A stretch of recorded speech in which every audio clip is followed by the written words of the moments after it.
I'm sorry. Hey, everybody. Happy Monday. It's time to record two shows, the BRS podcast, Wednesday and Friday. We're going to have fun, listener questions, and Friday show. Hey, if you have a suggestion for a Friday show, Yes, you can throw it in the comments down below. that's right. Right there. We accept comments and suggestions. We do your show for Friday. We're talking about a couple things, but it's your show, so that's right. Let us know. Hey, while you're listening to the show today, do an iTunes review if you don't mind. Oh, there you go. I haven't asked for that in forever. So we are going to get started with listener questions. Let's see. 1524. It's listener question time. It is. All right. And it's Yay, comments are coming in now. Yay. Happy Monday. Aloha shaka. Caleb and I love it. Sunny. I'm a little cloudy. It's 107 heat index here right now. It is brutal. It's really hot here. Die running. I was seriously I was running this morning and it was 79 when I got out of bed at 4:45, and the humidity was so high, like you could see, I'm not kidding, you could see the air. It looked like kind of like foggy, like I'm just running through the air and you could hear me just knifing through the air. Now you couldn't really hear it, but it was almost like that. It was horrible. Oh my gosh, I'm sorry. I am sorry. Good morning to Jenny. Good morning. In Australia. All right, here we go. So 1524. I got a good question about it's 104 in Dallas, Georgia. Oh, so it's hot. It's just hot there then. It's just as hot here. Yeah. You're just not whining. No. All right. Yeah. I'll talk about my hot story here. My hot story. All right. Okay, here we go. 1524. Welcome to episode 1524 of the Be Our Guest Walt Disney World Trip Planning Podcast. I'm your host, Mike Rallman from BeOurGuestPodcast.com. It looks great. Drop by. I know I say that for the last for a decade now, but it does look awesome, and it's a great place to grab the shows. Again, BeOurGuestPodcast.com, and one of the senior agents over at the Magic for Less Travel. Happy Wednesday to you. I hope that your midweek is going well. Hopefully you're doing as well as the Geico Camel. And he's got his own trailer and all now lately. So he does. Hump Day, it's working out for him, and hopefully it's working out for you as well. Time for listener questions. We're going to answer some live here in the chat on Facebook. Go to the inbox for some others and have a good time talking Disney with you. So joining me today to answer those questions, the question answerer extraordinaire, Rikki from a DisneyWorldAfterAll.com, touringplans.com, and the Mouse for Less. What's going on, Rikki?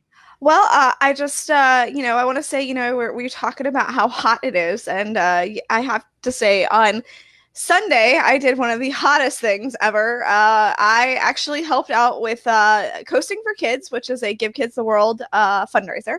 And I went and I met Steven, our good friend Steven from Give Kids the World. And I helped hand out credentials and T-shirts and everything like that for all those who would raise money for Give Kids the World. So awesome. Congratulations. But we were walking around the park around our Six Flags, and I was just like sweating bullets. Like, it was so hot, and it was still morning. Like, it was like 10 o'clock in the morning. I'm like, oh dear goodness, it's so warm. So yeah, it's the heat is on for sure. we call that heat for a good cause. Yes, it was definitely heat for a good cause. So, but it was a lot of fun, and a lot of money was raised for Give Kids the World. So that's all that matters. So. That is awesome. Yeah. All right. Well, hey, we love helping out Give Kids the World. And again, stand by, the first 4-hour live show coming your way probably in October. So we're getting ready for that. Yes. And for those of you who I've gotten a ton of things, auction items, and I know there's some emails that I have to answer. Hopefully by the time this goes out, I will have answered all of them. But if you want to send anything for the auction, email bogpauction@gmail.com, and I'll be happy to get you situated on where you need to send it and everything like that. But yeah, we've already got some great items that have come in already, so that's awesome. And I apologize if I haven't gotten back to you yet. I'm so sorry. That's awesome. I know we have a lot of Disney items to bid on, and also some Major League Baseball items. Yes, we have a jersey, a signed jersey, which is awesome. I've got I got some things in today, actually, from listener Jennifer, who sent a Belle plush and a Genie plush and a BOGP lizard shirt that she had, that she was like, hey, I have an extra one, I will send it your way. So can I give one of mine that I've worn for like 7 years? No, yours is probably smelly. This one is not. It is. So. I'll autograph it and it'll smell like I don't think anybody wants that. Yeah, nobody So wants it, no, no. they'll bid to not get it. Yes.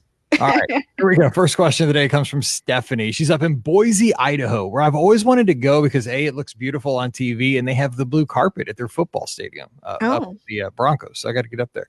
Anyway, hey, BOGP crew. Her title of her email is, "Can we really get a good view from dinner?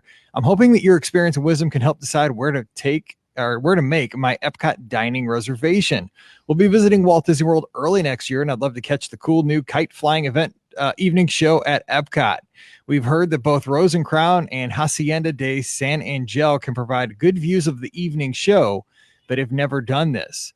I'd love a patio seat at Rose and Crown, but worry about not getting there in time to get a table that is available. I've also heard that Hacienda de San Angel can offer good views, but I've been inside there before and wonder about the trees and windows blocking the view. Also, since it'll still be winter when we go, it may be chilly in the evening. Do you have any experience with this?" Yes, we definitely have experience with that. Thank you for helping this teacher's morning drive back to school get a little bit easier. You guys are the best. Stephanie up in Boise. All right, so talk to her about what she can see from both Rose and Crown and Hacienda. So I haven't actually, those are two places I've never seen the fireworks from. I have seen them from the Spice Road Table, which is in Morocco. You can also get a fireworks view from there. But from what I hear, the view from those two locations are fantastic. You'll be able to see pretty well. That they actually do have for the Rose and Crown, they have a fireworks package right now. And I'm sure that will probably continue. Right now, it's just for illuminations, but I'm sure they'll keep offering it as time moves forward. But I would definitely, to make sure that if you wanted to make sure that you don't miss the fireworks, I would make sure I probably signed up for the Rose and Crown package there that way, because it is specifically for the fireworks versus instead of maybe hoping and wishing that you get a fireworks view based off of where you're seated. I would absolutely ensure that I would have that. So that's kind of what I would do, is get the dinner package that they're offering, and it's a special one. Like I said, it's not just making a reservation. You have to go and make a special dining reservation for the Rose and Crown dinner package for the fireworks. Yeah, which I've done. I've done the Rose and Crown fireworks dining package. When was that? Back in February, I think. Yes. Yeah. Nations, and it is amazing. I mean, it's worth the money, and you get to prefix meal. You pick a couple items out of, if it's not prefix, it's whatever. It's like you get to pick like this, and this. It's a set menu. It's like set prefix. Like you have to choose an appetizer, entree, and dessert, but you get to choose like from a selection of a couple of different things. And alcohol included, which is always good for teachers, especially. Yeah, there you go. But La Hacienda, the thing is, you're going to get a decent view. But I mean, the thing I think in those kind of restaurants is that it is going to be a secondary kind of thing. It's not going to be like you are there to see the fireworks. I mean, you might be able to see them, and you might be able to see the kites and whatever the show brings us, but it won't be primary. The fireworks viewing at Rose and Crown as it stands right now, that's primary. You're right there on the water. Boom. I mean, so I would go with Rose and Crown with that package if it continues, is what I would say. All right, Mara has a question in the live chat. We're just speculating here. She says, still expecting crazy crowds for September for Hollywood Studios, even though the Star Wars date is now set for December. What are you thinking? I mean, August 29th is going to be here in 2 weeks, and we got previews that you're going this weekend. I am. There's lots going on. The land will be live, and what do we think in September? I know the bookings are pretty high from what obviously I do that every day. It's full. Yeah, I think it won't be awful. I mean, I think the crowds will be up, considering it is the new land. I think that people are interested who have booked their vacations. Maybe they didn't book them for Galaxy's Edge, which I think is what a lot of people were speculating people would do. But since they only had the one attraction, I feel like a lot of people pushed their trips off till next year, and a lot of people were trying to avoid a lot of the crowds, which I think is probably something they're not going to be doing now next year, because I feel like everybody pushed their trip off to next year. So I think you'll be okay. You might see a little bit higher crowds at Hollywood Studios, but I think the rest of the resort is going to be fine. But Hollywood Studios already has some crowding issues in general, just higher wait times, and I feel like you'll still see those higher wait times. But a lot of people will still be over at Galaxy's Edge. So I think you'll be okay. It's just you'll have probably, not quite September, October wait times for, Hollywood Studios. It'll be more like maybe July. Yeah, exactly. So That's what I would say too. yeah. All right, Taylor's got a question live in the chat. She just can't call in. She's at work, but she wants to know if we've ever done or heard anything about the safari tours in Animal Kingdom. Thinking about booking an evening in September, but want to make sure it is worth the money. Thank you so much. I will say I've never done any of these tours. I don't think you have, Rikki, but when my guests get back, the travel, I always ask them, hey, I'm glad you had a good time. What was a highlight? Folks that go down and do these tours at Animal Kingdom almost to a person rave about them, because obviously if you're going to book something at Animal Kingdom, it's usually going to be somebody who likes animals. It's like it's right in your wheelhouse. And the folks that do this have told me many times that it is one of those things where you just can't have these kind of experiences back home unless you have a world-class zoo like we do in St. Louis, but you still don't get these kind of access to the animals. And the question I always ask is, what was the value? Did you feel you got good value in this tour? And almost every guest has enjoyed it, loved it, and would do it again and got a good value. Yeah, I think that's key right there is did you get a good value? And I think people are getting good value. Excuse me. I have a cold, so I think a lot of people are getting good value out of these tours, no matter which one that they do. I've heard nothing but great things about all the tours that they have at Animal Kingdom. So I would say definitely sign up for one if you're interested in them. Yeah. Yeah, I say that too. All right, next questions, NBA experience and Morimoto Asia dilemma from Nicole. Hey, Mike, Pam, and Rikki. I'm a Canadian, and I love listening to the VR Guest podcast as I'm planning my Disney honeymoon in September. Congratulations. Yay. I do have a question I thought you guys might be able to help me out with.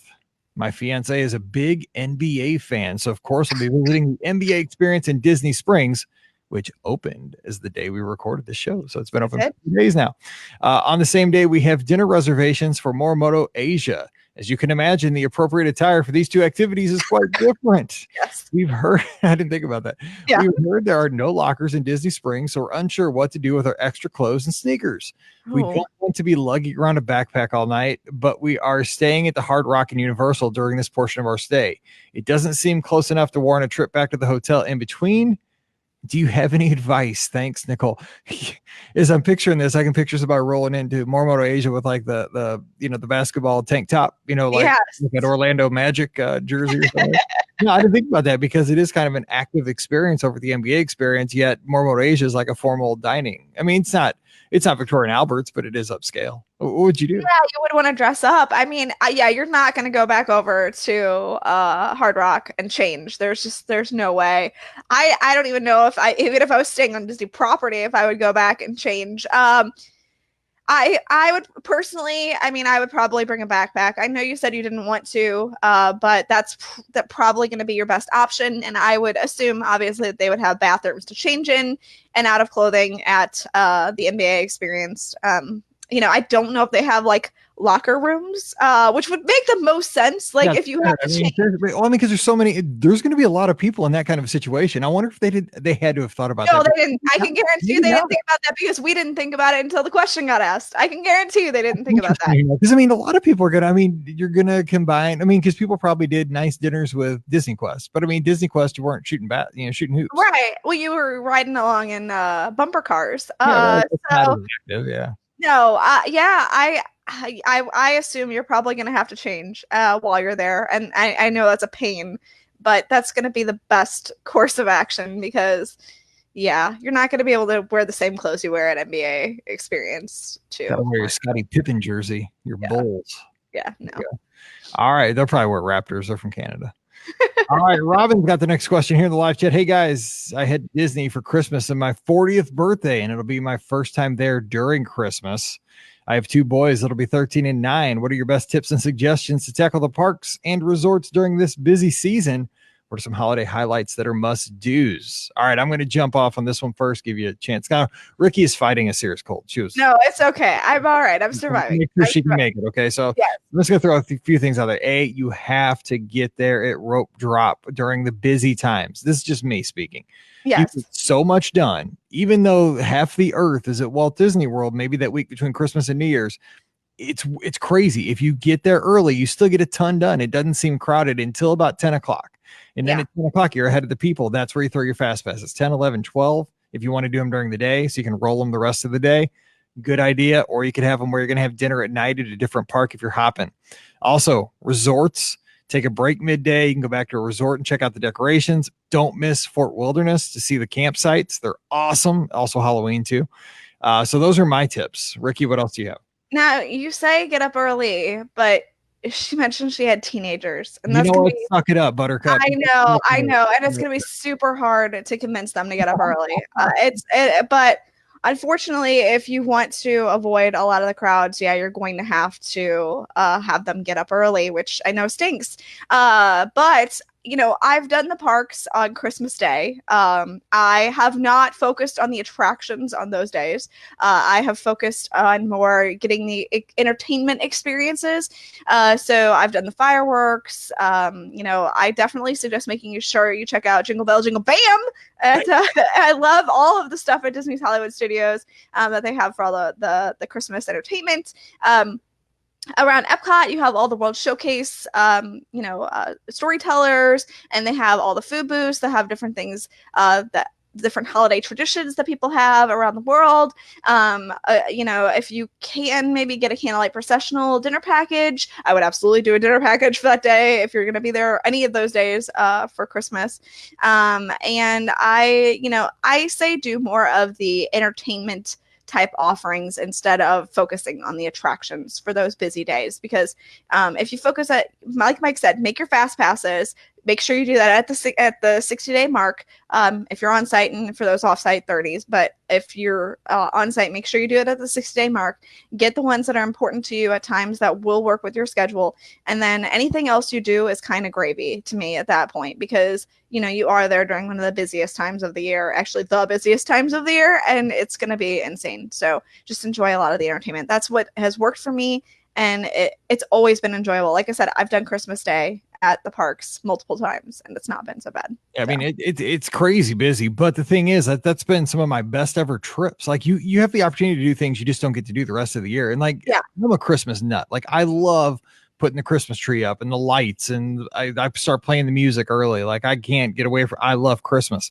So going down there is like a dream. I mean, because it's Walt Disney World, but then it's Christmas on top of it. Right. Crowds, the thing is, I think we're lucky because we get to go quite often, where if I don't get to do Seven Dwarfs Mine Train or Flight of Passage or Space Mountain, 7 times, that's okay. Like you said, I'll go see the shows. I'll listen to the background loops. I'll see the gingerbread house over at the Grand Floridian, stuff like that. And I'm in heaven. Like I love it, and those things, the crowds don't really affect a lot of those secondary things, and see Carousel Progress, see the Tiki Birds, see as an opportunity to see things maybe you don't see when it's not as crowded. You're always focused on ticket stuff. Absolutely. 100%. All right. Next question. We're going to go to the inbox here. Seven Dwarfs merchandise, doc. Good evening, Mike, Pam, and Rikki. I hope you all had a great weekend. I'm traveling to the world next month and was wanting some Disney merchandise aid. I'm hoping y'all could point me in the right direction. This will be you because I'm terrible. Uh-oh. Okay. I have 2 great friends that are becoming grandparents, and they are being called Doc and Bunny. I want to get them a souvenir that corresponds to their new grandparent names. That's interesting. That's awesome. I know I can find a bunny, but I'm struggling to think of where, if ever, I have seen a Doc. Can y'all think of any store in a resort or park where I might track down a Doc? Lauren is down in Dallas, Texas. Good question. There's got to be a Doc somewhere, isn't there? I mean, come on. If you are looking for a Doc, the place that I assume you might find one would be like the World of Disney. With all the plush that they have there, that would be something I might consider. Or maybe the Emporium. And the best thing I would suggest doing is asking a cast member, because they are going to be able to help you locate what you're looking for so much easier than you just wandering the store everywhere. So definitely make sure you ask a cast member and say, hey, this is what I'm looking for. Do you have anything? And they'll be able to guide you in the right direction for sure. And this one that I wanted to put out there because like throughout the week we can help put it on the Facebook page or shoot me an email or something if you can. Don't shoot me an email, put it on the Facebook page. That way everybody can kind of feed off of it. But I would say you could easily get a pin. There's probably a bajillion pins with Doc on them. I mean, at the Yeah, minimum, I didn't know if they were looking for like yeah, plush. like a plush or like maybe a little statue or like a Yeah, mug. I'm Maybe. sure I they bet there's mugs that have Doc on them. I'm Maybe. sure they have little, so like they have these little kid play sets that I think seen them, that they are like, I think they're supposed to be like bath toys or something like that, but they're usually like the Snow White and the Seven Dwarfs characters. Then they have a bunch of like various things like that. I think I've seen them at the Disney store actually here too. So, that might be something to consider unless you're looking for a plush. And then, like I said, if you're looking specifically for a plush thing, then I would definitely ask at the World of Disney and they might be able to assist you better. All right. Next question is coming from Betsy. If you had only one, if you had to only go to Epcot or the studios the week before Christmas, which would you do? She's also going to the Magic Kingdom for the party. So you only Man. get to pick Epcot or the studios the week before Christmas. Here's me. I can't believe it. The Uh-oh. studios. The studios is so cool looking at Christmas now. It's Yep. retro Christmas. It's mid-century Christmas. It's got Jingle Bell, Jingle Bam. It's got great decorations, music. God, I can't believe I'm saying that, but I love the studios at Christmas. No, you know what? I was going to suggest the same thing. And because that retro feel is so fantastic that they do, I think that they've done a great job. They have the Sunset Season Showcase, which is on the Tower of Terror as well. So you get two shows for the price of one, basically, at Hollywood Studios. Plus, this year, you're going to have Star Wars Galaxy's Edge, and you're going to have Rise of the Resistance, which opens a couple of days before that. So I would absolutely go to Hollywood Studios over Epcot if that's what you're looking for. Now, normally I might say Epcot because they do a fantastic job, but in this instance, I think I'm going to agree and say Hollywood Studios. Yep, but you can't go wrong with either. So there you go. No, definitely not. Melissa in the live chat's got a question. Hey guys, planning to book our bounce back offer when we go down at the end of September. Looking to do an adults only, gasp, she says, anniversary trip September of 2020. Would you stay at Coronado Springs or Pop? Leaning towards staying at Pop and putting the extra money towards things like Keys to the Kingdom tour and other special things we can't do with our 4 kiddos. Wow, 4 kiddos. That you're definitely going to save money. But I know Coronado Springs would feel a little nicer for our anniversary trip. All right, let me give some travel aid. Let me throw All some. right, you can throw travel agent knowledge down. Yes. You know, I didn't get a master's degree in travel for nothing. Which Which elementary education. So let me educate you elementary elite. Okay, here we go. And that really sounds like I have a master's degree. Yeah, it does, doesn't it? That's Yeah. I don't have a degree in right here has a master's degree in something. Who'd have thought? Exactly Yeah. right. Okay, so here we go. I was gifted a mic and a computer, and here I am. Bam, doing the podcast. So I would go the other way. I go Coronado Springs, and here is why. Right now, again, we only know what we know right now, and the bounce back offer is for certain dates. There's like 4 windows in 2020 at this point, and it's a bounce back free dining actually right now, tiered. So what I would say is, man, you are not going to pay that much more to stay at Coronado. Pop Century is kind of creeping up there to be a moderate price in 2020. There are dates in the spring that Pop Century is starting at $230 a night pre-tax. Wow. Which is basically moderate pricing. You can get Coronado Springs standard room outside of the tower for about that same price. Coronado is nicer. Now, here's the debate that you're going to have. This is my internal debate because I'm staying at Pop Century for Marathon Weekend, and I love Coronado. I want to ride the Skyliner, but the Coronado doesn't have the Skyliner. Now, if Coronado had the Skyliner, it'd be awesome. The tower, Coronado is a great resort, and it's got more going on than Pop Century. It's more deluxe. It is. I mean, it's a nicer place. Pop Century's fun, but it's got the Skyliner. So I got this internal battle. Like, which one would I do? And I pick Pop because of Skyliner, but I love the dining and the pool over at Coronado. I love the location. But really, I mean, especially if it's an adults only anniversary trip, I'd go Coronado because you're probably not going to stay that much more, especially if you stay outside the tower. What do you say? Okay, that was my TA speech. That was TA speech. Okay. So here's what I'm going to say. I'm going to say compare the pricing. Like you said, if it's not that much more, then maybe stay at Coronado. If it is a significant discount, then I would stay at Pop Century and I would do some of the things that they were talking about of, they want to do Keys to the Kingdom. They want to do, which is a great tour. Those special things that they don't get to do. If it's a significant savings, then I would absolutely, Brian and I stay at Pop Century all the time. So like there's no problem staying there. It's just for us, it's just a bed to sleep in. So, either way, I think you're going to be fine. But I would truthfully stay at Pop Century if there was a big savings. Now, again, if there's not a huge savings, then maybe go to Coronado. But huge savings, I would say Pop Century. No, if it's huge savings, yeah. But I mean, I'm just saying right now, Pop Century. I'm just looking at the No, I know. man, like non-discounted 2020 right now. Pop Century and Coronado are coming in really close. Like Coronado is worth it. If they're saying that they think it would be much cheaper staying at Pop Century, and that way they get to do some of those things. Well, if it's not, and it's about the same, then they may still not be able to do some of those things anyway. So if they can't do those things because the price is the same, then I would say Coronado. So yeah. Oh, and now, if I had a soundboard loaded up with sound effects, I'd be giving you the sad trombone right now. I know. It says the Skyliner's killing her because they check out of Caribbean Beach on September 28th. Ow.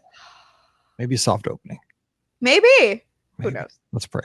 Yeah. All right. Eric's got a question. It says Fastpass Paralysis. Uh-oh. Hi, Mike, Rikki, and Pam. I'm writing this from Rochester, New York, 1,238 miles from Walt Disney World, and I'll be heading to the park on November 5th. It's our family's first trip, and we'll be staying for 8 nights. I find you guys when I booked the vacation, and you were a huge help planning our itinerary and making dining reservations. Now it's getting close to Fastpass time, and I've got a few questions. I've never been to Walt Disney World, so I don't have a good strategy for making the initial Fastpass reservations ahead of time. My kids are 8, a girl, and 5, a boy. Neither kid is a big fan of roller coasters, but I'm hoping to get them on some of the tamer ones, Slinky Dog or Seven Dwarves. Our first full park day, which is going to be November 6th, we have a Bibbidi Bobbidi Boutique reservation at 9:30 and Pirates League at 9:50, so they will hopefully finish up around the same time, a little before 11. Then we have lunch at Be Our Guest at 12:30. I was thinking of using a fast pass to meet Ariel at 11:30. Does that timing work? Okay, so let's stop there because you got a couple other questions. Okay. First time guest. So he's really, I like that he's being proactive, and you're gonna have a great time. So the title Fastpass Paralysis, I feel your pain because I can't imagine going into this something like with a Bibbidi Bobbidi Boutique reservation, a Pirates League reservation, a Be Our Guest reservation. They're doing awesome so far. I'm saying, what? That's fantastic. You get an A and a star already because I mean I've done this 1,000 times and it like stresses me out, and you're going into it blind right now, kind of. So exactly. Yeah. So 11:30, can they go see Ariel and still make? Yeah, they'll be fine at Be Our Guest at 12:30, right? I mean, I wouldn't see a problem with that at all. If it's at 11:30. Yeah, it's perfect because the kids will be done by 11, and then they can walk right over to meet Ariel 11:30, and it won't take an hour with the fast pass. Boom. I would make the fast pass for like 11, like between 11:10 and 12:10. That way you make sure that you get that way you have a little bit of buffer in between there, and you don't make it for 11:30. That's kind of what I'm saying is I would make it a little earlier, so that way if you can walk over there faster, you can get in line. It's next door though to Be Our Guest. I mean, it's not going to take an hour to do it. No, I meant from getting finished up from doing the Bibbidi Bobbidi Boutique and the Pirates League. He thinks they'll be done by 11, so they'll have plenty of time. Yeah, maybe. I would say I'd say 11:30 though. It gives them a 30-minute buffer. To make the fast pass for? Yeah.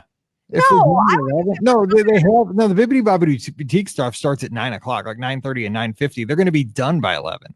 Yeah, that's what I'm saying. I would make the fast pass for 11, and then maybe they'd be able to do something else, like afterwards or something like that. Like I wouldn't make it for 11:30. And plus, if there was something that happened, like a delay or something like that, then they'd be late to their reservation. So I would make it because I've had fast passes before and been delayed for a good 5, 10, 15 minutes. Well, even though I had a fast pass, especially at meet and greets, because that's where they take their time with you. So and I remember Pam and I had a ridiculously long meet and greet with Mickey and Minnie, and it was awesome, don't get me wrong, but that meet and greet went on for 10 minutes. So I'm just saying I would make it for a little earlier. So come on, Mickey, I'm eating. All right, so here's the other questions.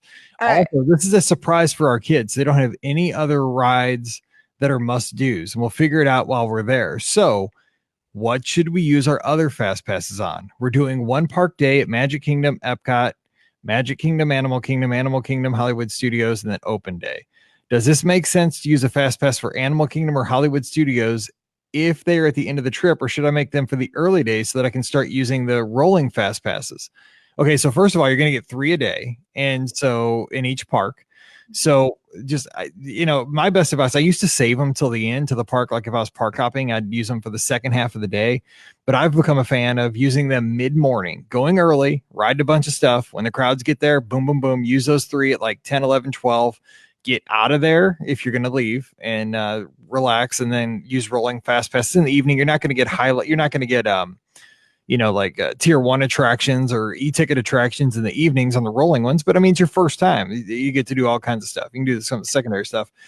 So that's what I would do, and just do that for all the parks. And he says, lastly, our flight arrives at MCO on November 5th at 1:00, and we have dinner the first night at Kona at 7:30, and then they're going to watch the fireworks from the beach. Do we have enough time to get to the hotel, get checked in, and have a couple of hours at the Magic Kingdom before going to the Poly? Or are we trying to fit too much in on the first day? Thanks. I appreciate any help, Eric. So what do you think about that? Landing at 1:00, MCO, 7:30 dinner at Kona. They have plenty of time to get to Kona. That's no worries. Checked in, or wherever you're staying, all that. They could probably get over to the Magic Kingdom and maybe do a couple of attractions, at least get pictures in front of the castle, kick the trip off, right? Yeah, absolutely. I think they'll be fine. Yeah. I think timing wise they'll be great. So yeah. I would head into the Magic Kingdom. Yeah. And I think he's got a great strategy. I mean, the thing is, you got to remember it's gravy. And when you don't have fast passes, and here's the thing, the ages of your kids, I know this is going to sound crazy. They're going to love things like Carousel of Progress. They're going to love things like Tiki Birds. And you may not think so. They're going to like Jungle Cruise. I'm just telling you, from when my two kids were that age, they love that kind of stuff. So don't just say it has to be Seven Dwarfs Mine Train, Flight of Passage, Soarin', Frozen Ever After. Name your e-ticket attractions. They're going to like the secondary stuff too. It's going to be all new to them, and it's very unique, shows like that. So, All right, next question from Jacob. It's like Christmas in August. More Christmas questions. Is the Jingle Bell Jingle Bam dessert party coming back this year? What do you think, Rikki? Is it? Do we know? I mean, I would assume that it was. Yeah, it's just the thing with and I know it freaks everybody out. The thing with dessert parties is that a lot of times Disney does not announce the dessert party information until like maybe 2 months before, the actual event. So it freaks everybody out because they think, oh my gosh, they're not going to be offering it.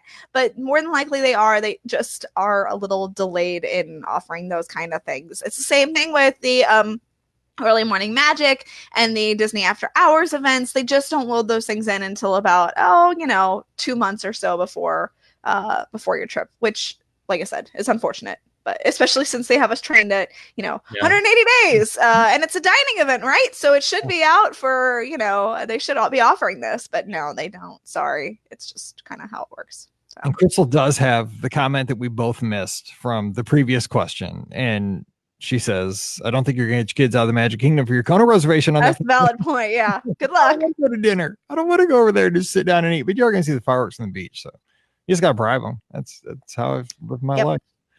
That's how you parent. Okay. Mary's got a question. Hey, BOG, just got my Star Wars Galaxy's Edge Oga's reservation for the last day of XXMH. Extra magic hours. Extra magic hours. Got it. Too many acronym. Yes. That's a new one. XX. That is a new one. Yes. Actually, EEMH is in my world, but yes, XX works too. Okay.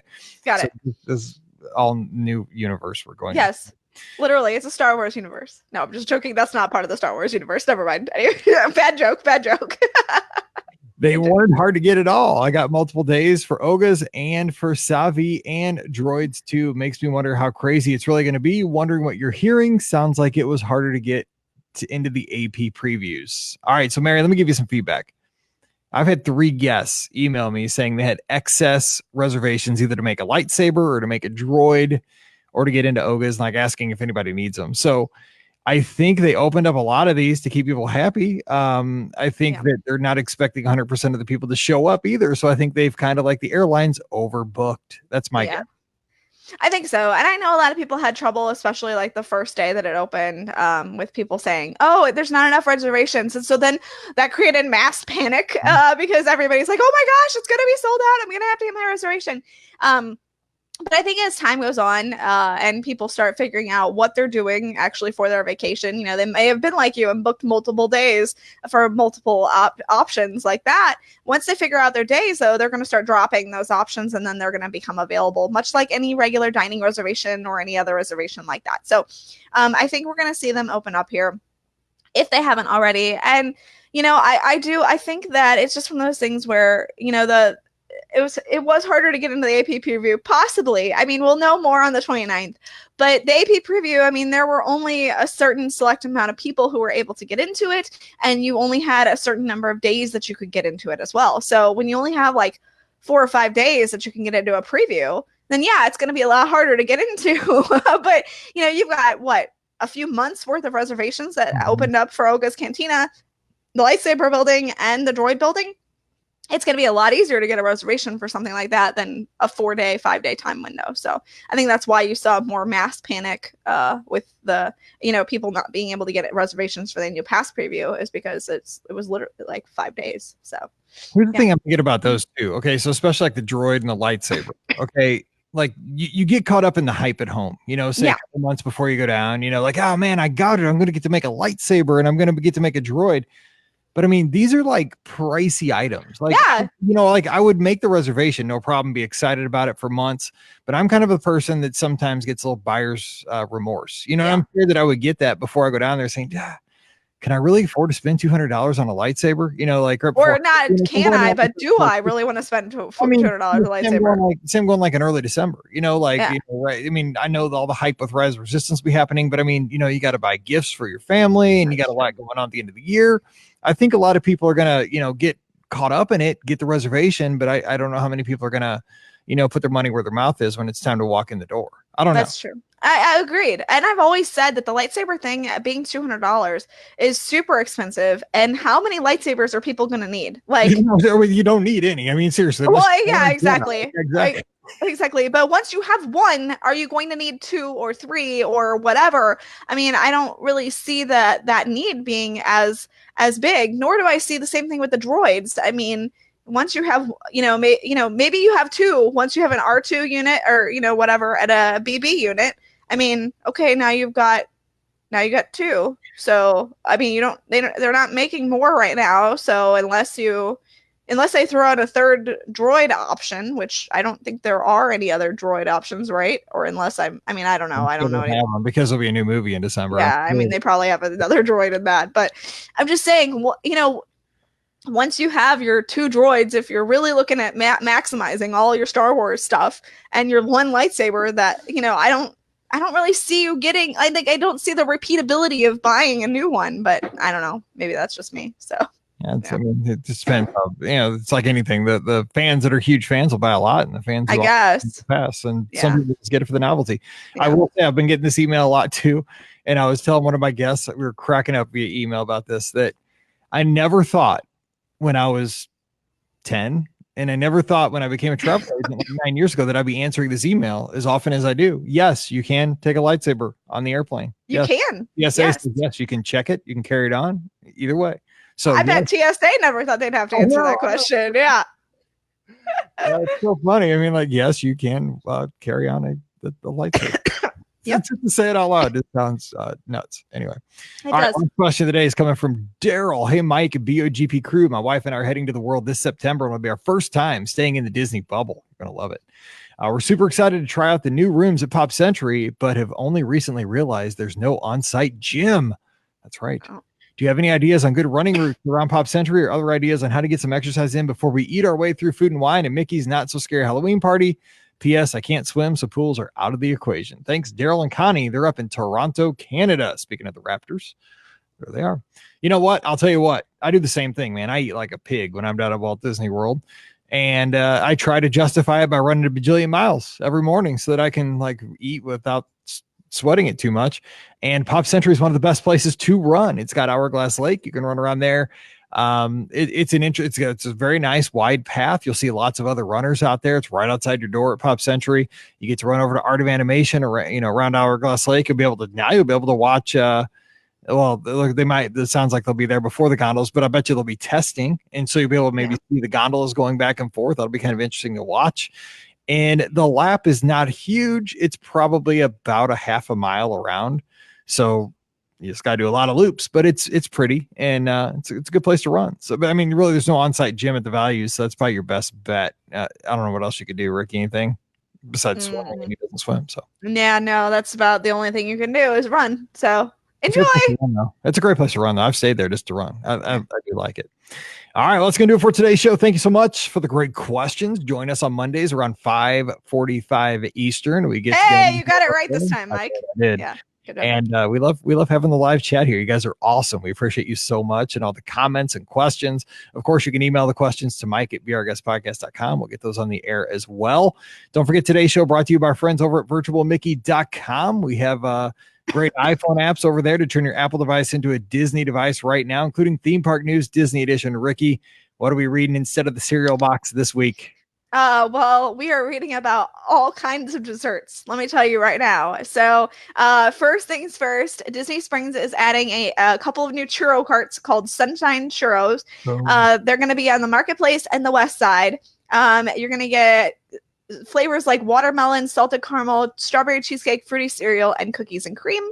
The thing that I am most excited about, though, is the cookie dough and everything sweet food truck, and I'm so excited. I love edible cookie dough. So good. I've been eating that since I was 8. It's oh my gosh, yeah, the non-edible kind. Yeah, well, it's edible, but you get salmonella. It's fine. I mean, I you know what, for cookie dough, I'll take that chance. Yes, exactly. So they have the Springs Candy Taco, the Minnie Mouse Taco, the Celebration Parfait, the Mickey or Minnie Funnel Cake, or the Cookie Dough Cup or Cone. I am all in on this. Trust me, this is totally happening.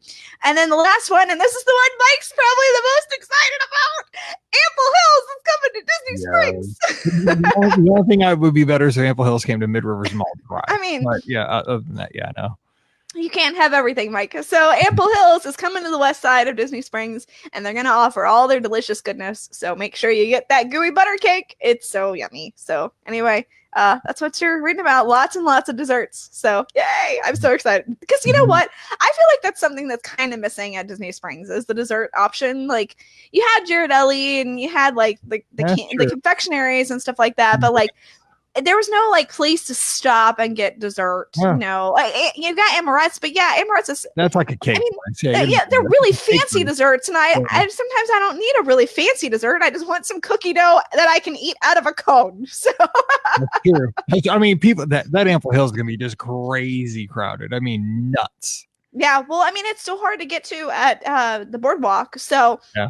The fact that they're adding it, I mean, we do it all the time, but the fact that they're adding it, I get to eat there, yeah, no. I mean, I'm gonna be there all the time. Like, it's gonna be ridiculous. So, thanks. I love you for making me fat.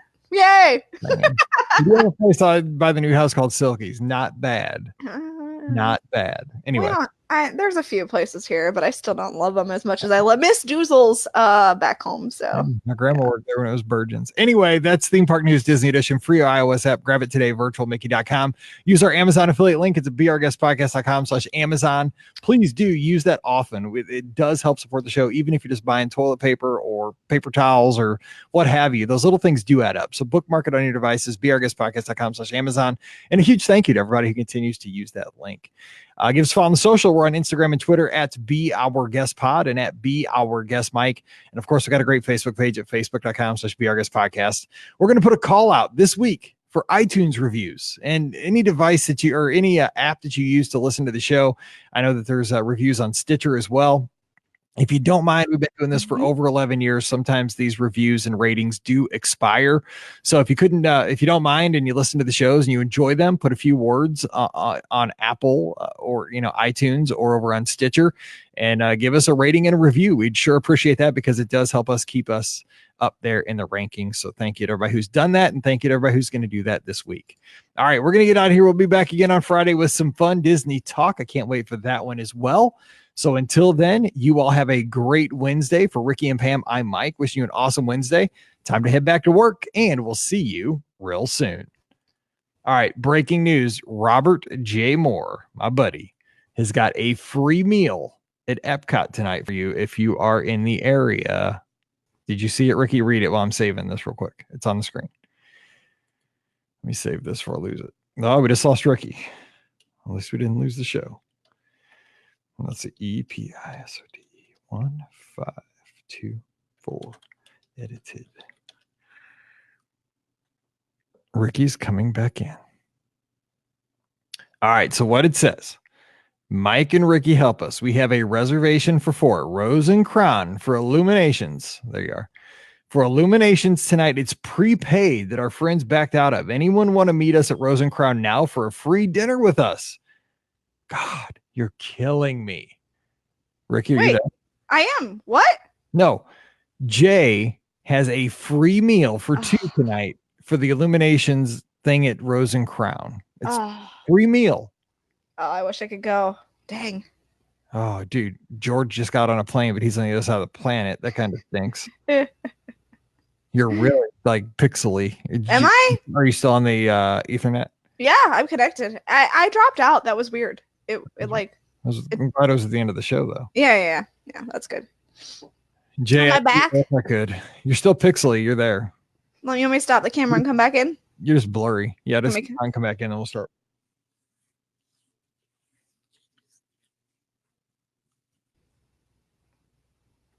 That's better. Better?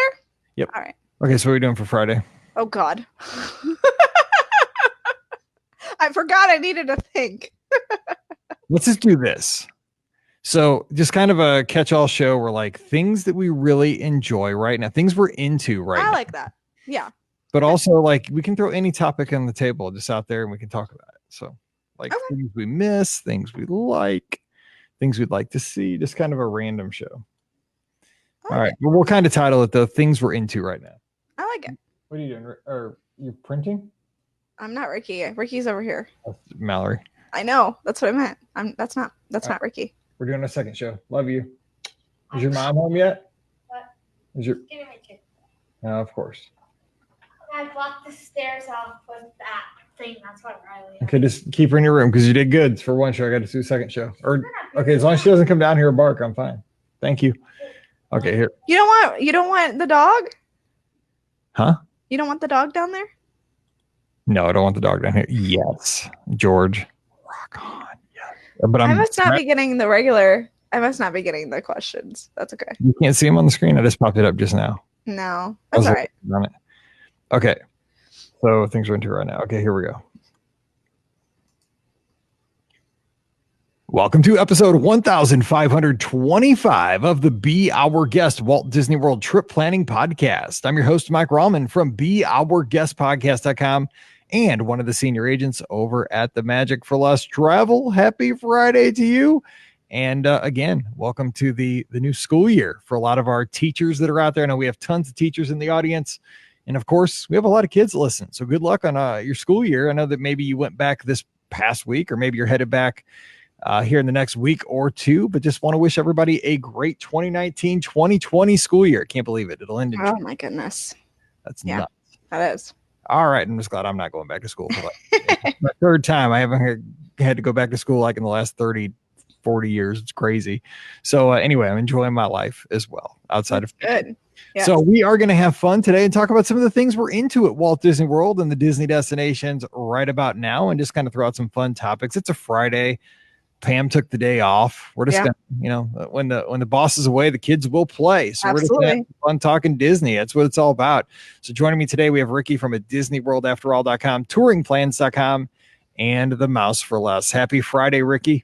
Happy Friday! And everybody, you need to start following along with either me or the Be Our Guest podcast and all of our social sites, because I am going to be down and getting to preview Galaxy's Edge. I am one of the first people who get to get in for annual Passholder previews. So I'm super excited. I'll be there. My day is the 17th, so that's tomorrow. That's Saturday. So make sure you're following along, and I'll make sure and share lots of great fun about the new land, so you can see it from my firsthand perspective of someone who's not a Star Wars fan. Are you driving or flying? I'm driving. I leave tonight after I get off work. So yeah. So since we're just kind of hanging out casually talking Disney today, just a little bit of a different show, as you go into the Passholder preview tomorrow, Saturday. Yes. You've obviously seen everything that's happened out at Disneyland. We've been following all of our friends that are cast members, tons of cast member previews, lots of coverage on social.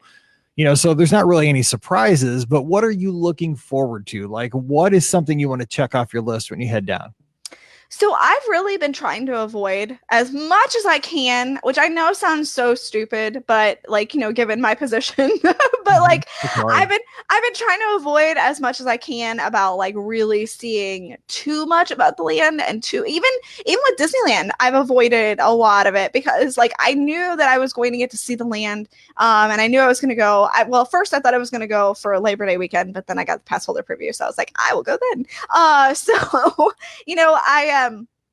I think the thing that I'm most looking forward to though is really I'm curious about seeing the land overall. I think that getting to really immerse myself into what the Imagineers have done as far as creating this land, this gorgeously, beautifully built land that they've done. I'm really anxious to see kind of that aspect of it. I'm also anxious, of course, to try the food because, of course, when you write a foodie blog, you're kind of, someone who really is anxious to try the food. I've heard so many good things about that Ronto wrap, like sausagey taco thing that I'm so excited about I trying that. kind of heard that it's actually porg, so be careful. Oh, okay. I'll watch out. Okay. At least I know what pork is, so we're good there.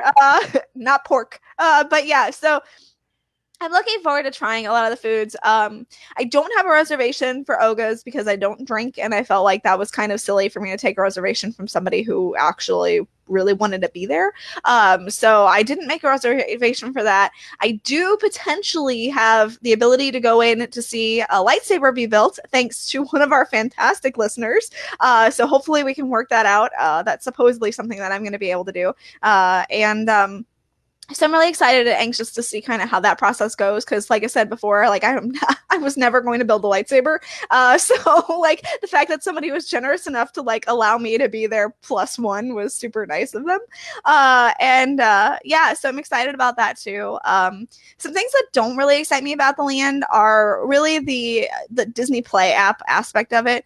I get what Disney's going for with it, but for me, like I don't really want to have to like play this game inside the land just to be able to get some of those hidden secrets that are involved in the land.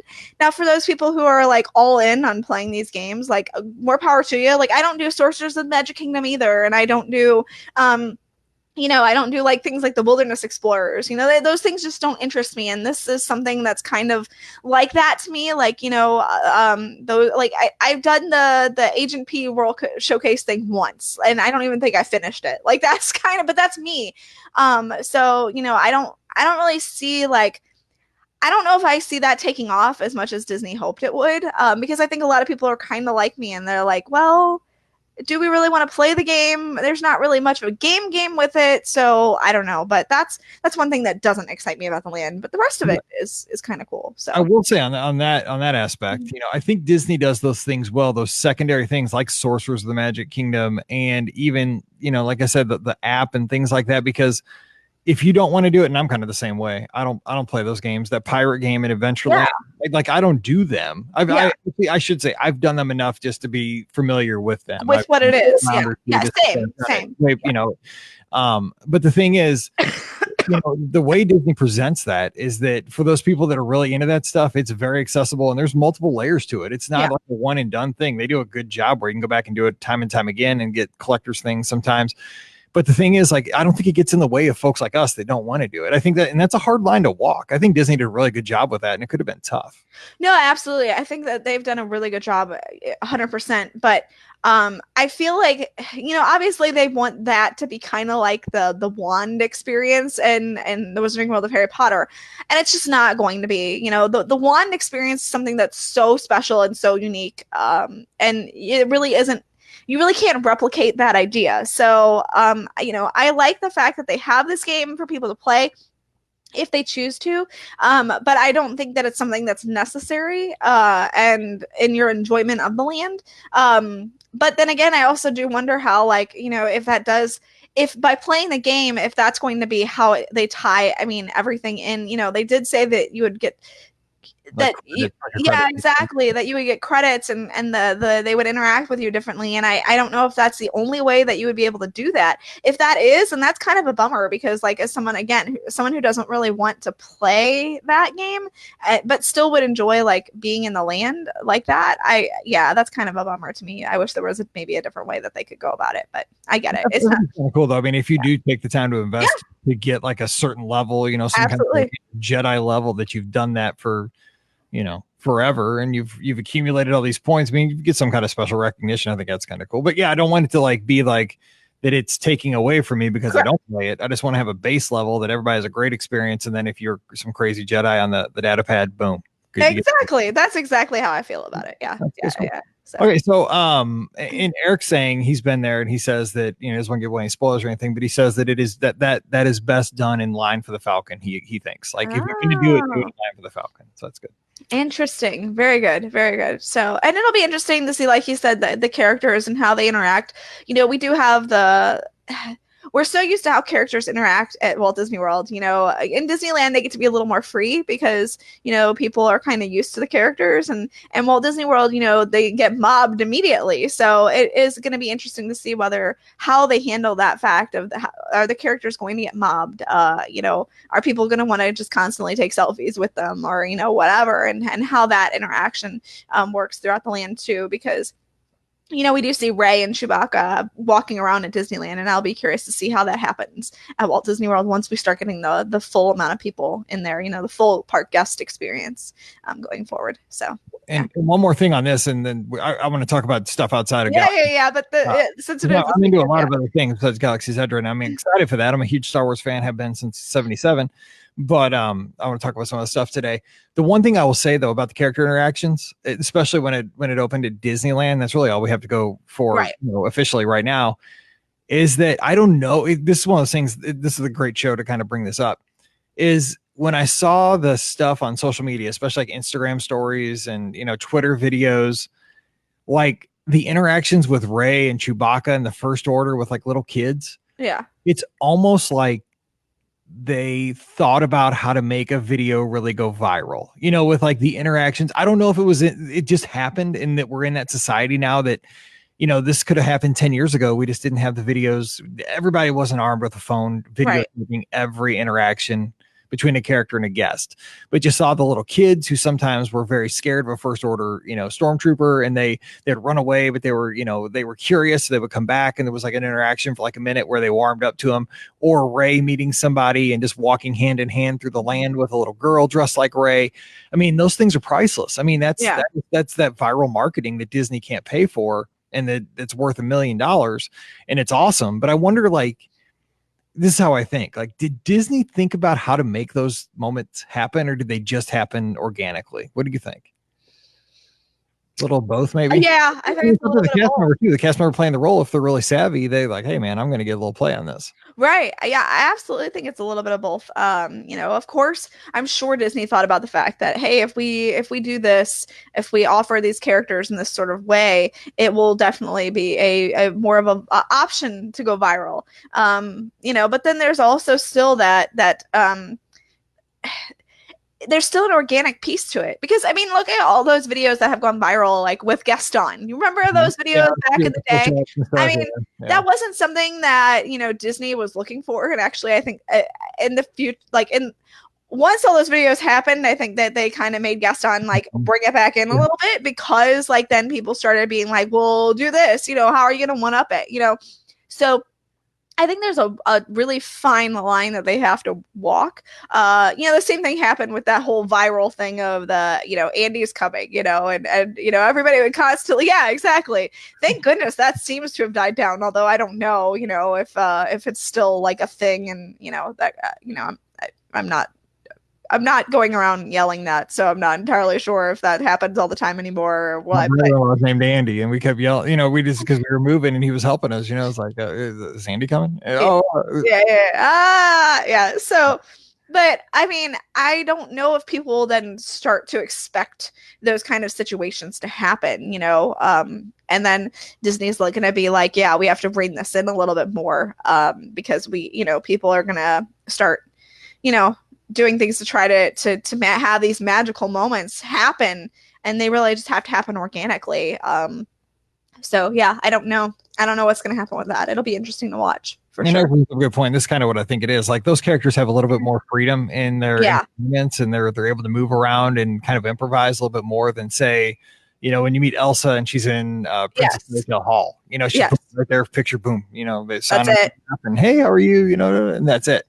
Yeah. I think they get a little more freedom, which is I think this is where the character interaction is going to move in the next. I think they're a little more streetmosphere in that regard. You know, they get to be a little more like streetmosphere, except for this is an actual character instead of, you know, some, you know, random character that you meet on the street that you don't know their name unless you are a big fan of like Hollywood Studios or, you know, Main Street USA, and you go and you want to talk to those, you know, interact with those characters that they have on those two sections. But this is a character that people actually get to see and they've seen in the movies and stuff like that. So it's just a plussed up version of Streetmosphere, in my opinion. So. Yep. Yeah. All right. So something I'm into outside of Galaxy's Edge here in the next little bit here at Walt Disney World, the space themed restaurant in Epcot, you know, and it's not getting a ton of talk. You know, I think it will as we get closer. You know, we know that it's opening up rather soon. I think by the end of the year, right? Is that what I heard?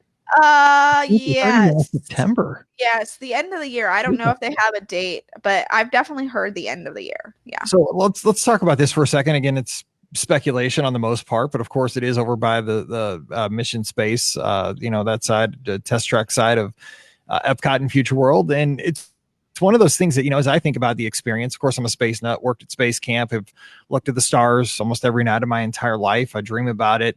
I always wanted to be an astronaut, even though I was scared to fly, kind of a weird thing.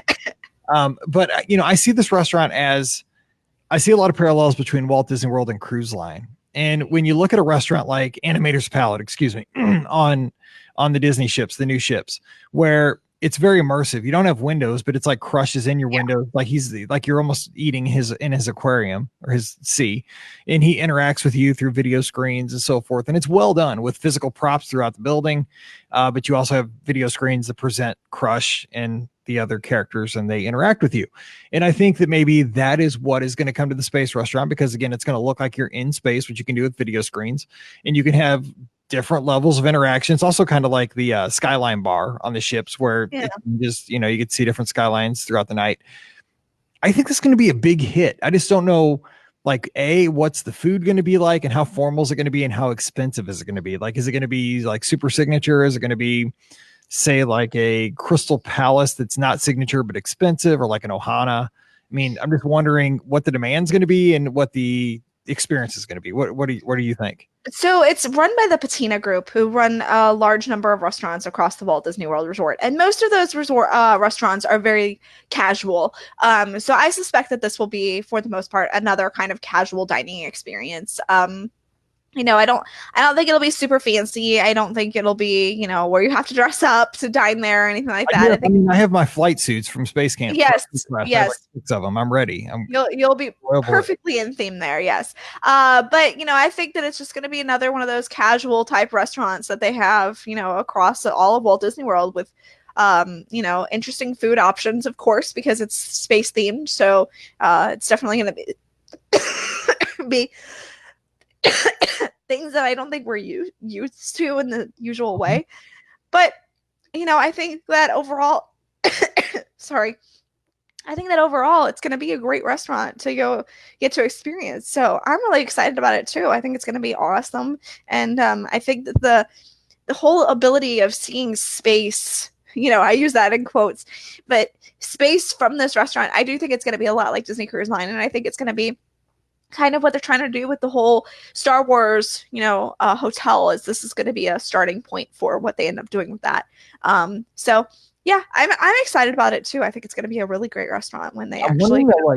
Well, I mean, and you bring up a lot of great points. I think it is going to parallel like what they've done with Cruise Line, and I think it's going to fit in perfectly with what Epcot needs up in Future World. They need something like this in Future World, a very, you know, a fun experience, because you got Guard Grill, you got Coral Reef. I mean, but you know, I like both, but I mean, it's not like anything that people are knocking the doors down to go to.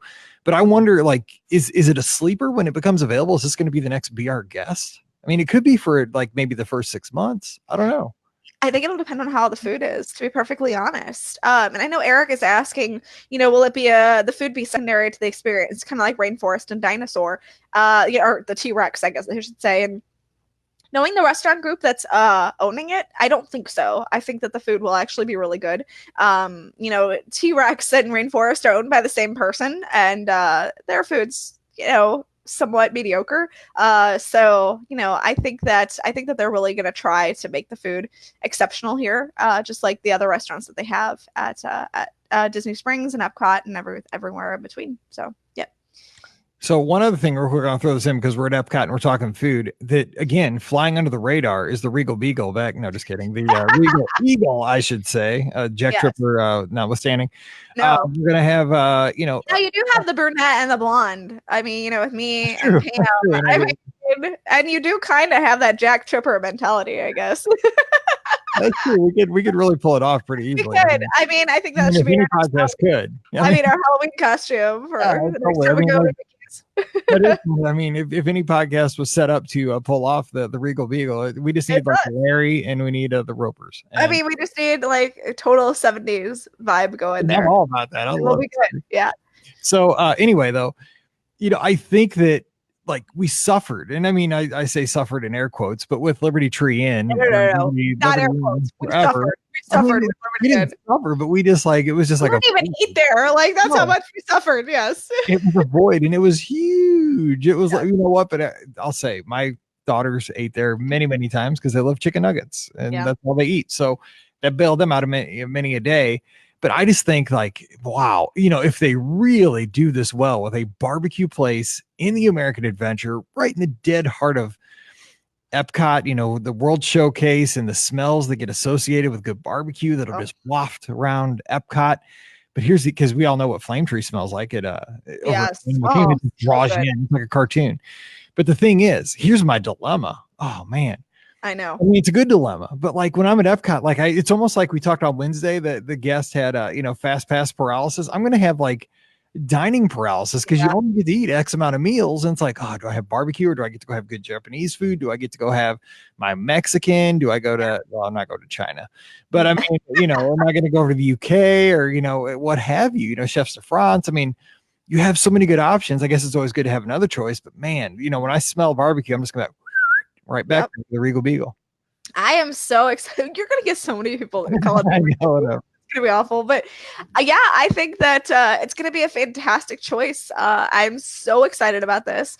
And I think the food is going to be fantastic, or I hope it is, because, well, it can't get any worse. So, I mean, it's like if you start at zero, you're going to win. Has to go up from where it was. So, anything is better than what was served there before. But I'm really excited about this restaurant, and I think it's going to be a great addition to World Showcase and Epcot in general. And you're right, though. It's so hard to choose now. Where are you going to eat, especially like during Food and Wine or Flower Garden or, any of those festivals, because not only do you have all the food booths, but then you have all the restaurants, and then you have the Regal Beagle. So we're just going to keep calling it the Regal Beagle. It's fine. That's good. It's going to be that on the show. Just like I call the pool at Pop Century the Hippity Dippity Pool. All right. So one other thing though. And I'm just curious because again, I'm from the Midwest and like we eat barbecue in St. Louis constantly. I mean, this is like bandanas or what have you, super smokers, don't matter. Where's your barbecue joint of choice in St. Louis, by the way? So it was bandanas, but I ate there the last time and I was not impressed. And I'm so sad, but I really do like bandanas. But what's the place that's out in St. Charles that used to be Chuck-a-Burger? It's like all over the place now. It's the new place. Sugar Fire. That's the place everybody loves. Got it. Barbecue. I haven't been there yet. Yes. Okay. So anyway, here's the other thing I'm wondering about that. Well, because I mean, like, they say when in Rome that you have the experience of where you are. Is this going to be a gigantic place like with international guests? Like if you're from Japan or the UK or, what have you, Australia, and you come, it's a requirement. You must go eat at the Regal Eagle because you got to have some barbecue. I mean, I say yes, you must, but that's me. I mean, I think it's going to be a lot of people from the United States who are like, hey, I recognize that. Yeah. 48 hours, give me a rib. Yeah, exactly. So I think that's what you're going to see more than people from Japan or the UK or, China. I think you're going to see Americans Yes. America. Thank you. All right, so those two things I'm really into coming up shortly. So what else are you into, Ricky? What are you looking forward to? So I am really looking forward to trying. I'm trying to figure it out. I really like some of the changes that I'm seeing happening with Mickey's Not So Scary Halloween Party this year. It kicks off tonight. What? Oh my What? gosh. Oh my gosh, it's 107, isn't I know. This is it? not say Halloween. I get it. I get it. A lot of people are like, I want to celebrate Halloween. I'm not going to be there for Halloween. It is. Wait. Do you remember that time I almost died when I dressed up like Captain EO I in the full do. dog? Yes, I do. I was within an inch of being dead. We'd have never had the podcast going this long. Exactly. But what I'm saying is it's too hot to be dressed up in costume in August. It's August. I'm telling you, that's too soon. Just look, I get it if you want to maybe do it the last weekend of August, that you get all the people who want to celebrate, Labor Day and whatever. But August 16th is too soon to be celebrating Halloween. I just plain and simple. But with all that being said, I am very excited about some of the changes that I've seen. They're adding some new additions to the parade, which, okay, let's just be honest, the Buzz Lightyear float was the Jack Sparrow float that they're just repurposing because what's the deal with that stupid chicken too? Why can't they get rid of the dumb chicken? That stupid chicken. I love the chicken. That's so annoying. Like seriously, you don't need a chicken in that parade. But Buzz can take that place. Okay, first of all, you hush. Second of all, so dumb. Second of all, you have to understand, like that chicken. I remember watching the Easter Day parade as a kid, and they always had the chicken in the Easter Day parade. That exact float was from the Easter Day parade back in the day. They can't get rid of the chicken. Yes, like it has to stay. No, keep the chicken. I love the chicken. Don't take the chicken out. Plus, it represents Frontierland, so keep the chicken. Thank you. Love Ricky. So the Buzz Lightyear float's just a repurposed Jack Sparrow float. So clearly Jack's not going to be in the parade this year. They've added these basically segues for Buzz Lightyear, or not Buzz Lightyear, for Mr. and Mrs. Incredible. So that's awesome. That's awesome. Yes. I mean, it's not a huge change for the parade. Let's just be honest, but at least they've added something to the parade. What I am most excited about, though, is the fireworks show. I think it's now. I don't get me wrong. I loved Happy Hallowishes. Happy Hallowishes was so awesome, and it is going to be so hard to top Happy Hallowishes. Like, trust me, that was my favorite fireworks show that Disney did. Like the doorbell, ding dong. Exactly. Like it's Cruella de Vil. I'm super upset that they got rid of it, but I digress. I know that it's not coming back. I know there's nothing I can do to get it to come back. I have the videos. I can at least watch the videos. We have the music. That's how you got to look at it. We have the music. We have the videos. That's good. So with that being said, I'm excited to see the new fireworks show. And if you've seen the previews that they've done, now I don't know how Jack Skellington and Mickey, Minnie, Goofy, and Donald are going to be meshed together, but somehow that's going to work. So that's okay. But then have you seen the video of Jack Skellington? Like, that is awesome. And I don't know if it's that. So a while ago, they had like a patent come out, and it had to do with like drones and stuff like that. And it was of Jack Skellington.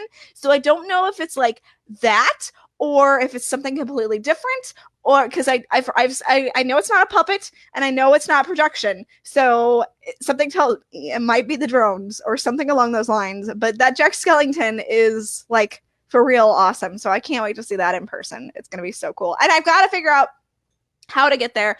I have a trip planned for the end of September. And originally, I wanted to do Halloween Horror Nights on the Friday instead of the Saturday, but I think I'm going to have to just bite the bullet and do Halloween Horror Nights on a Saturday, which is awful because it's so crowded. But in order to get to see Mickey's Not So Scary, I have to go on a Friday because they don't offer it on on Saturday. So that's my disappointment, but nobody else's. So hashtag first world Disney problems. Hashtag first world Disney problems. Exactly. So let me ask you this. It's funny that you bring up drones because that was one of the things I wanted to bring up because I was thinking about this the other day that I was like, I think it was Sunday. I was watching TV and, scrolling through Twitter as you do on a Sunday afternoon, not much on, football starts in a couple weeks. Thank goodness. SEC football. God, I can't wait till Saturdays. Anyway, so this person tweets that I follow. His name's Ant Pruitt. He's a new member over at the Twit network for technology. Anyway, he post that there's like drone league racing on one of the channels. And so like you can watch these drones race and so forth. It's a big thing. But the thing is, I got to thinking, like, I got to go down and see that preview, and a lot of folks saw it at Disney Springs with the drones. It wasn't last Christmas. It was two Oh Christmases. no, it was longer than that. Was it three? I mean, it wasn't last Christmas. It was at least a couple I of think years it was ago. 3 Christmases ago at least. Yeah. Okay, so anyway, that was like the most amazing thing I had seen. Like, there's a few things I've seen at Disney that is like jaw dropping. And this was one of those things that I seriously could not believe it. Like, I was almost rubbing my eyes because they were making these different formations silently in the sky. It was a dove. It was I don't know. There was like stars. There was like it was so amazing. Like, I literally said fireworks are going to be extinct. Like, these are going to take place fireworks because you can reuse them. They're infinite. You can program them to do this. They took off, they disappeared. They were there. Like, boom. Like, you haven't heard a thing about these things in a couple of years. Like, and I mean, I like, it's like the technology to me was so close. I know they probably had to make the batteries last longer. They had to, probably refine the software, but like, they presented a working show with music, worked in the sky, was amazing for like 10 minutes. I can't believe we still don't have something like this. I mean, I can't believe we don't have it yet.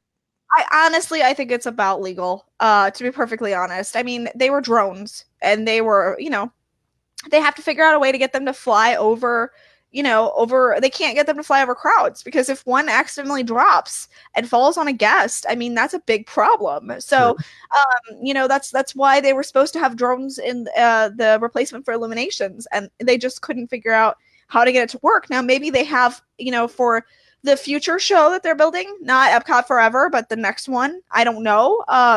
But for now, I mean, it's all based off of, the fact that legal issues, you got big problems. So that's what makes me wonder, like, is this a drone? Is this some sort of drone technology that they're using for the Jack Skellington? And part of me thinks it is just based off of what that was. I definitely saw like some sort of patent that they had filed. So, and it was definitely Jack Skellington. So is it part of the patent? Have they figured out a way to get maybe, because Jack isn't maybe flying over the crowd. He's maybe just on the state castle stage. So maybe that's okay. They set the drones out and then they release them up and then they put them back down. Like, that may be okay. So that may be what we see. I don't know. And again, I don't know if it is drones that they're using for that Jack Skellington thing. But gosh, based off that patent that I saw, it looks super familiar. You know what I'm saying? Like, it looks just like it. I could be dead wrong, but oh my gosh, that looks really similar to what I saw that patent. So that's something at Disney Springs. It was just amazing. Like, I told everybody for months, like, and I was showing that video, like, because I'm video that I was like, you got to see this. Like, that is not fireworks. Those are drones in the sky. Like, those are just little robots that are flying around. It's so cool. Anyway, one other thing I want to bring up, I just love having you here because you're plugged in. Like the details. I just know like the big picture on things like this. The new buses that Disney has been debuting over the past week or so, past couple of weeks. With the big characters on the side, bright colors. Like a Pluto or I'm assuming they'll have like the Fab Five out there on these buses. What's that? Sensational Six. Sensational Six. Yes. Who's the sixth? Daisy. Oh. Yes. Okay. All right. Add Daisy in there. Now they're the Sensational Six. No, I know. Okay. Anyway, these buses though apparently are like next gen. Prototype buses are going to roll out a few, try them out, probably just survey guests time and time again, as Disney does before they go further with things. But apparently these are going to have like USB ports and Wi-Fi and stuff like that. So I thought about that and I'm like, that's cool, but necessary? Like, do we have to be? I mean, I know my Disney experience. Good Lord, help us. But do we have to be? I mean, I know people want to get a little juice, but I mean, like, I've been on those buses when you're, 228 people, then you're, they're holding on to the bar. Like, you're not always going to be like that. Do we? Necessary? I don't know. What are your thoughts on that? I mean, necessary, probably not. But I mean, the fact of the matter is people do want to be plugged in, do connect to the Wi-Fi, or not Wi-Fi, but the USB charging ports. I mean, if you're sitting there for, 20 minutes while you're riding in a bus and, you got your cord, well, do I use my charger or do I use this charger that's here under my seat? I might as well use that. Now, my question is, what's going to start happening when all of them start breaking? Yeah, because I mean, the people are going to be just tearing those things up quick. I would imagine, not intentionally, just wear and tear. Exactly. So, I mean, are they going to be replacing them constantly, or are we just going to have broken, USB ports all the time? Because I've definitely been to the airport where they have lots of USB ports available for guests, and I've definitely come across a fair few that have been broken when I've sat in them.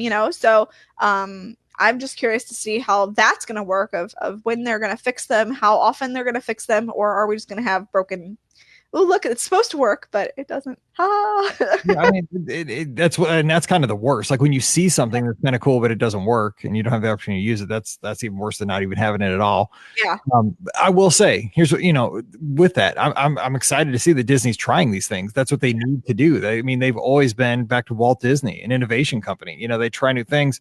I think that Disney should very, very soon have some autonomous type of transportation, whether it's just getting cast members like to their positions from the parking lot. It's a great place because they control the roads, and they have an opportunity that most companies and most cities do not have. Municipalities, they can write basically their own laws and have very strict controls over things.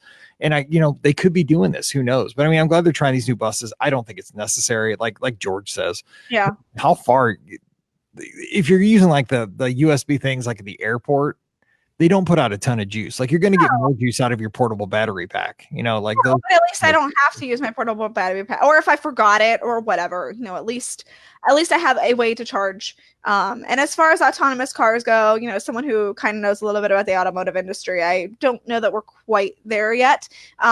So I think at first I thought we were going to see them a lot sooner than we are. But I just think that the technology isn't quite where it needs to be to start putting them really on the roads. So I'd like to see some more testing happen before we start, like, maybe rolling them out in a place like Walt Disney World. I think eventually we'll get there. It's just I don't think we're quite where we need to be right now. So you think we'll see EV buses first? I mean, I'd imagine. I mean, I know they're on biodiesel, a lot of them. Alternative fuels. I mean, next step would be like an EV bus. I guess it needs a lot of power. I mean, yeah, exactly. I don't know how easy it would be for them to have, like, charging buses that have to charge that way. It's that the EV stuff is not as prevalent yet as I think that we all thought it would be, just quite in this day and age, but it's getting there. It's just, like I said, I don't see it as much as I thought we would. And like I said, I know a little bit about automotive, so. Ricky's middle name is Portia. Definitely not. Okay. All right, so we're about out of time. So what's one more thing you're into? I've kind of hogged the conversation today, but I just I wonder about these things when I'm running and when I'm just sitting around the house, that's why I love Disney, because it could be, there's transportation issues, there's restaurant things, there's hotels, there's theme parks, there's, the cruise line, there's an infinite things that Disney's got their hands in. And I just wonder, like, what's the future hold? Or, have they forgotten about this certain thing? Why haven't we seen it again? So what's one more thing for you? All right. So I know it sounds really cheesy, and I know it sounds really, really odd. And to anybody else, like, I feel like women will appreciate this maybe more than men. But I went into the bathroom in Tomorrowland a couple of trips ago. Maybe a TMI story. Okay, let's go ahead. I promise it's not a TMI story. But I went into the bathroom a couple of trips ago, and it was just, again, it's something small. It's not huge. It's not like one of the biggest things in the world, but it makes a huge difference, especially for women who, when you go in the bathroom, you can't tell whether a stall is taken or not taken. So you kind of do that little weird peeky underneath, but you don't want to peek too much because, like, you don't want to be the creeper. Exactly. So, like, you're trying to peek underneath and see if maybe there's one stall that's open or whatever. Well, in the Tomorrowland bathrooms, they have fixed this problem. And it is these little bitty like contraptions that they put on the top of all of the bathrooms stalls in there, and they say they're green if they're vacant or they're red if they're occupied. Porta potty. It's like a porta potty, or it's like the Disney Springs parking garage. Disney Springs parking. That's exactly where I was going. Now I'd like to see them get a little more high tech than the what it feels like a porta potty like latch thing. But if they could do like a light or something, I don't know, above the stall, that would be great. Or outside, they say there's 3 stalls empty right now. Exactly, or a light on the actual like stall or whatever. But like, because I mean, yeah, that felt a little. It did feel a little hokey. But the fact of the matter was they were trying. And as a female who often runs into the problem of, is this bathroom available or not, I very much appreciated the fact that I could easily see which restroom was available and which one that I could go into. Again, it's not a big deal, and I wish more places would do this. I wish every bathroom would put in some sort of notification of, hey, this bathroom is available or not. But the fact that they attempted to try to do that in Tomorrowland, it's the bathroom of the future, and I approve. You could also get together with those folks who do the Laundry View app that Pam talks about that I use every trip. I'm not kidding. This is the greatest app ever. It's great for back to school too. If you're going to college, they're on all the college campuses. It's called Laundry View. And if you're doing any of your laundry at the resorts, it'll tell you which laundry machines are open, and it'll give you a notification when your laundry is done.